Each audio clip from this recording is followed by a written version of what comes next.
네, 조 바이든 미국 대통령이 오늘 새벽 취임했습니다. 우려 속에 치러진 취임식은 별 탈 없이 끝났는데요. 바이든 대통령은 취임하자마자 트럼프 전 대통령이 무리하게 밀어붙인 정책들을 지우는 데 나섰습니다. 오늘 김지수 기자와 함께 자세히 살펴보겠습니다. 어서 오세요. 안녕하세요. 네. 자, 준비 과정부터 우려가 참 많았는데 다행히 별 탈 없이 취임식이 끝났습니다.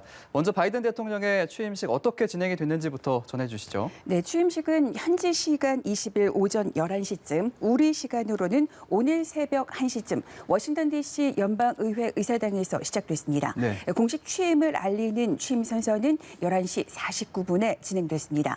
조 바이든 대통령은 성경에 손을 올려놓고 취임 선서를 함으로써 미국의 46대 대통령에 공식 취임했습니다. 2주 전 트럼프 대통령 지지자들이 난입하던 바로 그 자리에서 취임 선서를 해서 헌법소 의지를 밝혔습니다. 취임사에 대한 관심도 컸었는데요. 예상대로 통합이 주제였습니다.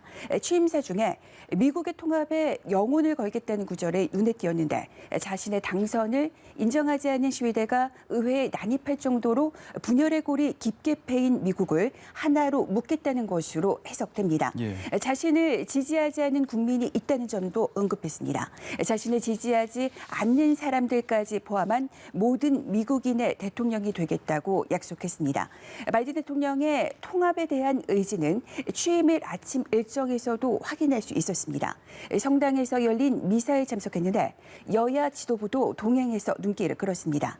그동안 극심하게 대립해온 여야 지도부가 분열을 내려놓고 화합으로 나아간다는 상징적인 메시지를 전했습니다.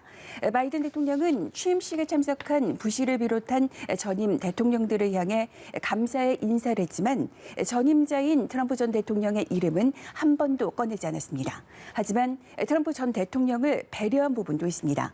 트럼프 전 대통령은 취임식에 참석하지 않고 아침부터 플로리다주로 떠났는데 트럼프 전 대통령이 고별사를 마칠 수 있도록 성당으로 출발하는 시간을 15분 정도 늦춘 겁니다. 트럼프 전 대통령의 고별사 발표가 진행되는 동안 자신이 일정을 시작하면 트럼프 전 대통령에 향하던 관심이 분산될 수밖에 없다는 점을 감안한 것으로 보입니다. 이번 취임식이 또 축하 인파가 없는 전례 없는 취임식이었는데 그럼에도 불구하고 전 세계 이목이 쏠렸던 것 같습니다. 특히 바이든 대통령 부부 또 해리스 부통령 부부의 의상에도 눈길이 갔다고 하는데 모두 미국 의상이었다고요. 맞습니다. 취임식장 그 스포트라이트를 받은 바이든 대통령 부부와 해리스 부통령 부부 모두 미국 브랜드 옷을 입었습니다. 바이든 대통령은 미국 대표 브랜드 랄프 로렌의 짙은 푸른색 정장을 입고 흰 와이셔츠에 하늘색 넥타이를 맸습니다. 아내 질 바이든 여사는 옅은 푸른색 계열의 울 트위드 코트 정장을 선택했는데 미국 디자이너 브랜드 마카리안에서 주문 제작한 겁니다. 해리스 부통령은 미국 태생의 흑인 디자이너 옷을 택했습니다. 부통령의 남편 더글러스 에모프 역시 랄프 로렌의 정장을 입었습니다.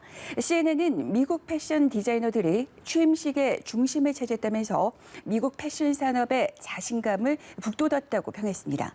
특히 첫 여성, 첫 흑인 부통령이라는 타이틀에 대한 해리스 부통령은 흑인의 민권을 상징하는 색상을 선택해 눈길을 끌었습니다. 푸른색이 감도는 보랏빛 의상이었습니다. 보라색과 흰색은 여성 참정권 운동의 그 상징으로 쓰이는 색입니다. 또 보라색은 민주당의 푸른색과 공화당의 붉은색을 섞을 때 나오는 색이라 초당적인 색깔이라 불리기도 합니다. 그러니까 통합의 메시지를 담은 것으로 볼 수 있겠습니다. 취임식에 참석한 힐러리 클린턴 전 국무장관과 오바마 전 대통령의 부인 미셸 여사도 보랏빛 계열의 의상을 차려입었습니다. 옷에도 참 많은 의미가 담겨 있었네요.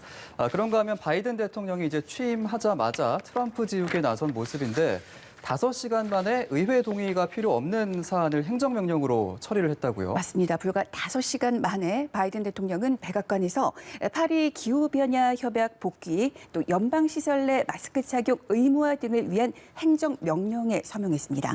세계보건기구 WHO 탈퇴 절차 중단, 또 이슬람 국가 국민의 입국 금지 철회, 또 멕시코 국경 장벽 건설을 위한 비상사태 효력 중단과 같은 조치도 취했습니다.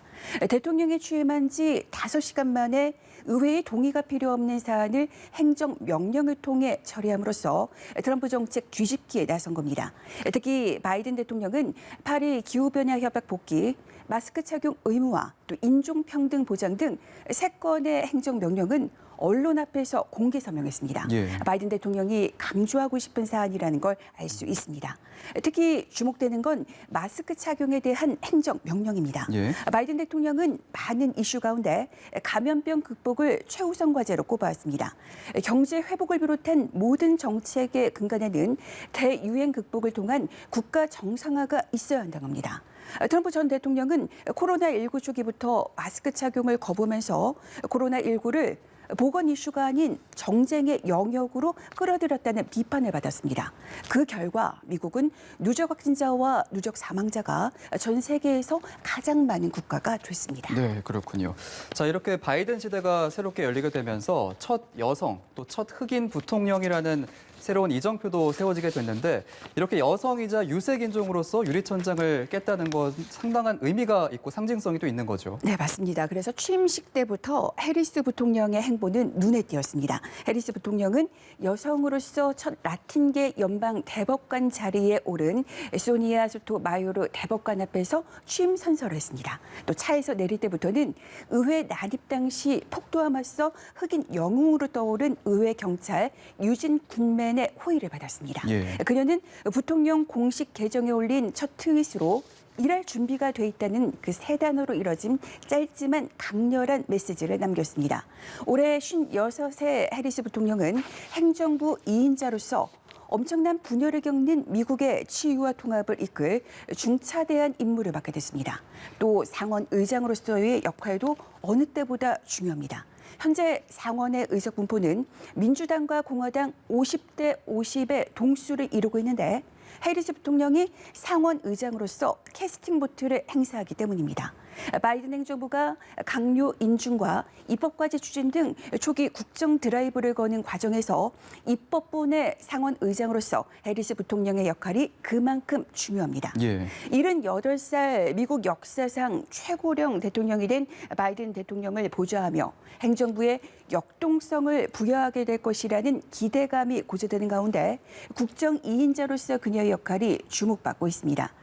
전임 펜스 부통령처럼 단순한 조력자 차원을 넘어 국정 전반에 강력한 영향력을 행사하며 역대 최고 수준의 실세 부통령이 될 수 있다는 관측이 나오고 있습니다. 네, 아마 세계 각국의 정상들로부터 축하 메시지도 쏟아졌을 것 같은데 특히 이제 트럼프 전 대통령이 기존의 국제적인 어떤 협력 관계를 좀 훼손했다라는 비난을 받아왔기 때문에 이 바이든 대통령에게 거는 기대가 상당할 것 같아요. 아주 중요한 점을 지적해 주셨는데요. 예. 그래서 폰데어 라이엔 유럽연합 EU 집행위원장은 유럽은 신뢰받는 오랜 파트너와 다시 연결하고 소중한 동맹에 새 생명을 불어넣을 준비가 됐다며 바이든 대통령의 취임을 반겼습니다.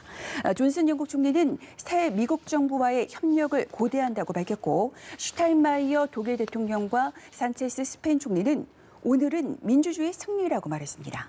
바티칸의 원수이자 가톨릭 수장인 프란치스코 교황은 미국이 지향하는 가치를 회복해 다른 나라의 모범이 되길 기대했습니다.